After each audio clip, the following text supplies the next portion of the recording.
হাঁটতে হাঁটতে চলে এলাম কাশি চাট ভান্ডার। বারাণসী এসে যদি চাট খেতে চাও এখানে আসতেই হবে, কোনো অপশন নেই। আর দেখতে পাচ্ছ শুধু চাটের দোকানে ভিড়টা দেখতে পাচ্ছ। যাই হোক, এইভাবে হাঁটতে থাকলাম, জাস্ট মানে ব্যাপক লাগছিল।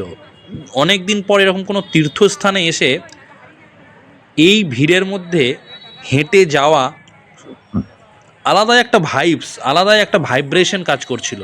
আর যতই এগোচ্ছিলাম ততই মনে হচ্ছিল ভগবান শিবের দর্শনের দিকে আমরা এক এক পা করে এগিয়ে যাচ্ছি।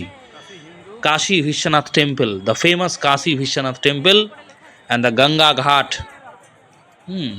আর এইটা একটা চক এলো, এটা একটা চক বলছে, মানে আমরা যেটাকে মোড় বলি, একটা চার মাথার মোড়, চার দিক দিয়ে লোক আসছে কাতারে কাতারে। জাস্ট দেখো, এখানে হাত ছেড়ে দিলে যে কেউ হারিয়ে যাবে, এত ভিড়।